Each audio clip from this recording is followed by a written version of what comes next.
I'm Norah, and today I'm going to read you Babar and His Children by Jean de Brunhoff.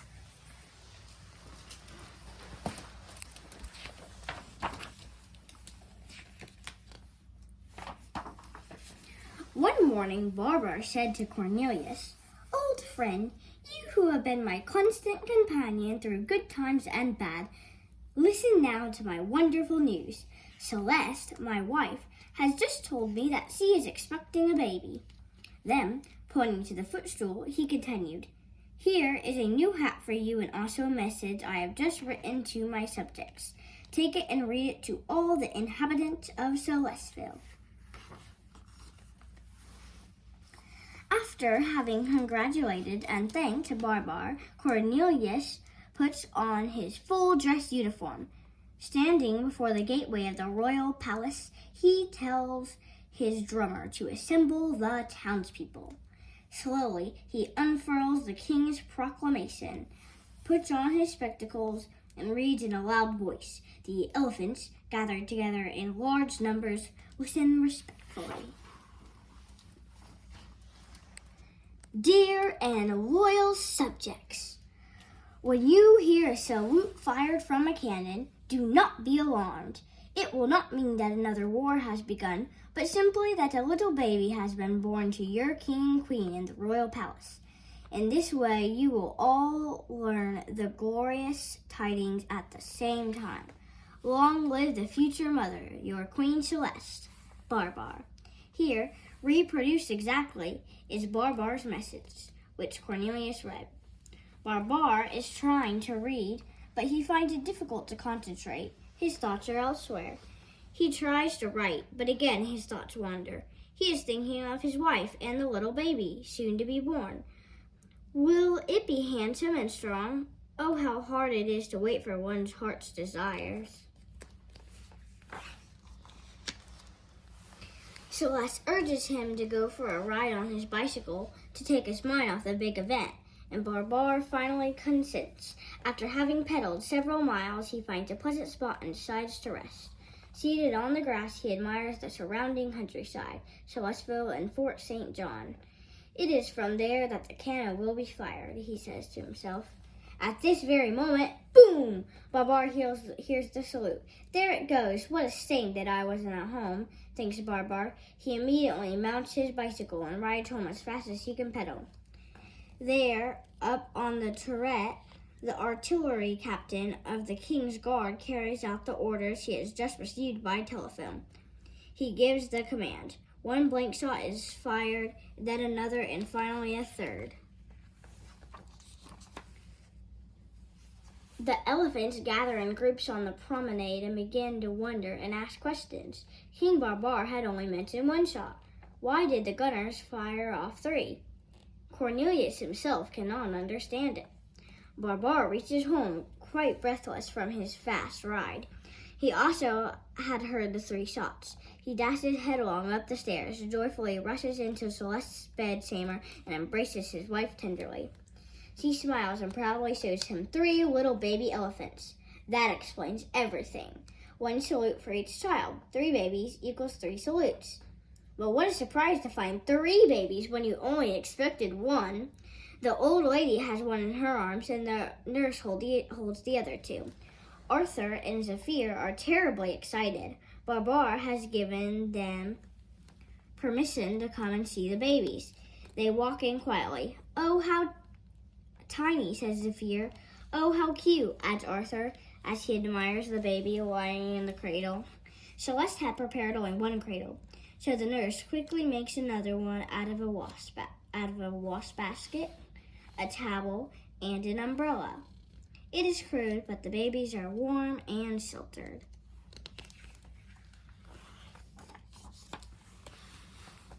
Here are the babies, settled now in the garden and asleep in a big perambulator. Babar and Celeste receive the congratulations of their friends. Almost everyone brings a gift. Potiphar, the farmer, and his wife bring fruits from their own orchard. The hens offer some eggs, the gardener some flowers. The bakers present a huge cake, and Cornelius brings 3 silver rattles. Now, Babar and Celeste have to find 3 names for their children. Of course, they had discussed this beforehand. Palm, Pat, or Peter. Julius, John, or Jim. Alexander's and Bab, but what if it's a girl? Juliet, Virginia, or... We'll simply have to come to a decision about their names, said Celeste to Babar. I'd like our daughter to be named Flora. I'd like that too, said Babar. And as for the 2 boys, I think we might choose Palm and Alexander. After having repeated Palm, Flora, and Alexander in one voice, Babar and Celeste declare, that's perfect. Let's keep these names. Every week, Dr. Capolosi puts the babies in his big scale and weighs them. One day, he says to Celeste, Your Majesty, the babies aren't gaining fast enough anymore. You must supplement their feeding with 6 bottles of cow's milk, to which you must add a tablespoonful of honey. The little ones soon get used to the bottles. Arthur and Zephyr like to watch them drink. Palm is the greediest and the fattest. He is the one in Celeste's lap. He always cries when his bottle is empty.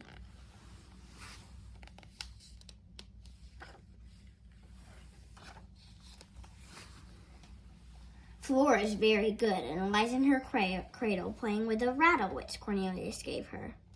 She throws it up in the air with her trunk. What a nice jingling noise it makes. She puts it in her mouth and sucks it. What fun! Suddenly, she doesn't quite know how. She swallows it. She chokes, gets purple in the face, and her trunk trembles. Celeste rushes to her. She grabs her, turns her upside down, and sticks her! But still the rattle won't fall out. Fortunately, Zephyr manages to pull it out with his hand. Flora is saved, but she cries most bitterly. Her mother tries to comfort her. Now the children begin to run about and play in their big sunny nursery. Babar often comes in to play with them. Today, he sits Palm on the end of his trunk and bounces him up and down. It's like our game, Ride a Cock Horse. Cornelius hangs the ropes of the swing from the end of each tusk, and Arthur gently rocks Alexander back and forth. The boys have learned to walk before their sister. Flora will soon follow their example. She can stand up alone already.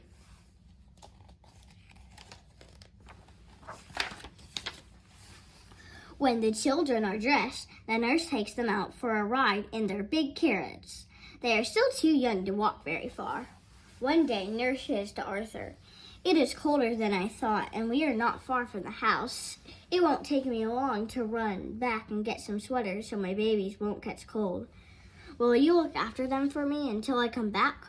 Arthur is very glad to be trusted and proudly pushes the carriage. He pushes it 20 feet forward, then 20 feet back, and takes good care to avoid the stones. All of a sudden, he hears the soldiers parading. As he turns around to watch them, he lets go of the pram. The path is slightly downgraded at this point, and the carriage begins to roll off by itself. Palm, Flora, and Alexander think this is very funny and laugh, but Arthur is frightened and runs after them. The grade gets steeper and steeper. The carriage rolls faster and faster. Now the children are scared too. Arthur runs after it as fast as he can. Nurse comes back with the sweaters. Very much worried, she joins the chase. It looks as though the babies are in grave danger. Just a bit farther on, there's a bend in the road with a deep ravine on one side. The carriage must be stopped before the bend or it will go straight on down into the ravine. And then, the accident. Martha, the turtle, out for a stroll, has seen it all coming and understands the situation thoroughly. She hurries along on her short legs. Just as the carriage is about to topple over the precipice, she succeeds in throwing herself under the wheels. Suddenly, checked while going full tilt, the carriage stops and almost turns over. Palm and Flora are jolted back against the hood, which saves them. But poor Alexander is thrown out head first. Nurse screams and the rabbit runs away.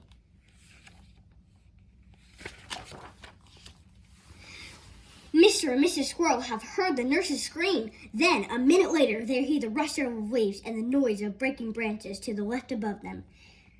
They both look up and see the head of a baby elephant. He is yelling for his mother in a frightened lisp. Mama, Alexander is falling. Mama, help Alexander.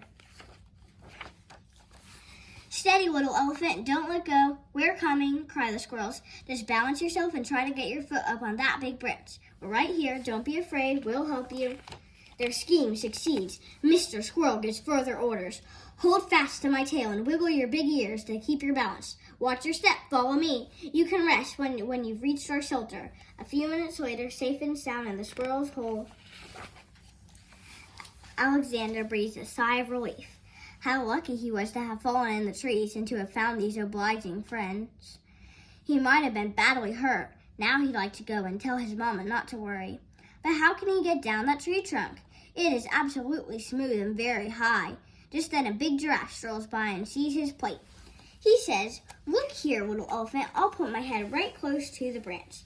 Then you can sit down between my ears and hold on to my horns. I know your parents and I'll take you back to them. Alexander, quite delighted, says goodbye to the squirrels and thanks them. He settles himself on the giraffe's head and off they go. Although the giraffe walks slowly, Alexander decides that he prefers his perambulator. Informed by the nurse, Babar and Celeste are already on their way to the scene of the accident. What joy to be reunited. Arthur is ever so pleased. A few months later, Babar decides it would be fun to go on a picnic. The weather is fine, and the family is in high spirits. Cornelius feels the heat, but joins them enthusiastically. Later, tired and hungry, they all sit down to a delicious lunch. After the meal, Celeste tidies things up. Babar goes off to fish in a nearby stream. Cornelius lies down in the shade to have a nap. Alexander mischievously wriggles under Cornelius's derby hat and walks about with short steps. That's a funny-looking tortoise, says Palm.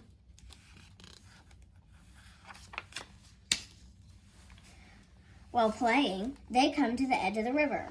Alexander has another bright idea. He puts the hat in the water. Nice boat, says he as he steps in to try it. It floats. Isn't that marvelous? Just then the current catches the hat and it drifts away from the bank. Alexander is enchanted with his boat ride, but Palm and Flora are a bit worried. How can they get the hat back to shore? Flora begins to cry. She runs off to call her mama, who is just beginning to wonder where the children could be. Palm runs along the bank calling, Alexander, come back! Please, nice little ducks. Oh, please bring my brother back.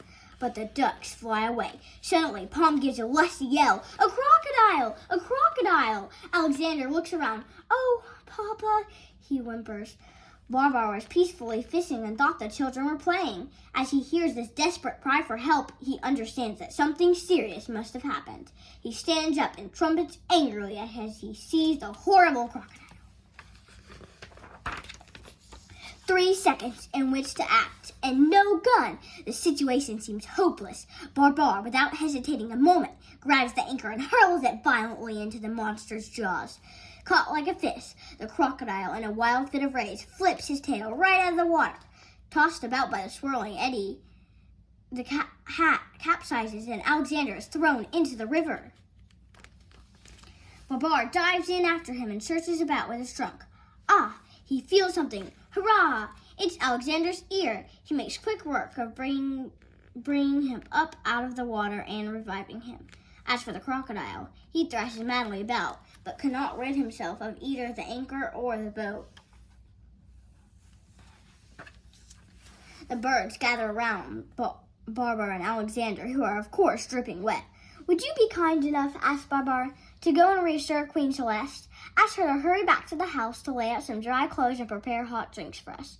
And you, dear little ducklings, he adds, would you be kind enough to dive down and bring back my crown and Cornelius's hat? They are down at the bottom of the river.